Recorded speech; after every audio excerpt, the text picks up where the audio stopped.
Creative ডিরেক্টরের পর এবার ডিরেক্টরের আসনে বসতে পারেন দেব। সম্প্রতি এমনটাই কানাঘুষো শোনা যাচ্ছে টলিপাড়ায়। 25শে ডিসেম্বর ছিল দেবের জন্মদিন। সেদিনই রঘু ডাকাত ছবির পরিচালকের ভূমিকায় তাকে দেখা যাবে কিনা জিজ্ঞাসা করা হলে অভিনেতা জানান, এর উত্তর সময়ের উপরেই ছেড়ে দেওয়া ভালো। স্পষ্ট করে তিনি কিছু না জানালেও তার এই উত্তরে আশা জেগেছে তার অনুরাগী মহলে।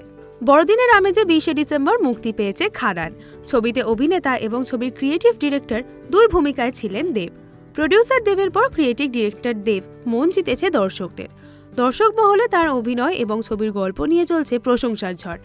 একইভাবে খাদান ছবির টেকনিশিয়ানদের মধ্যেও চলছে দেবের সাবলীলভাবে ক্রিয়েটিভ ডিরেক্টরের ভূমিকায় তার দায়িত্ব পালনের চর্চা। এই ছবির পরিচালক সুজিত ঋণ দত্ত এক সংবাদ মাধ্যমকে জানিয়েছেন, প্রথম দিন থেকে দেব ছবির সঙ্গে ওতপ্রোতভাবে জড়িত। ছবির খুঁটিনাটি থেকে নিজের অভিনয়, প্রযোজনা অদ্ভুত দক্ষতায় সামলেছেন। ছবিতে ডিরেক্টরের পাশে ক্রিয়েটিভ ডিরেক্টর হিসেবে দেব যেভাবে কাঁধে কাঁধ মিলিয়ে পাশে থেকেছেন তা মুগ্ধ করেছে পরিচালক সহ খাদান ছবির গোটা টিমকে।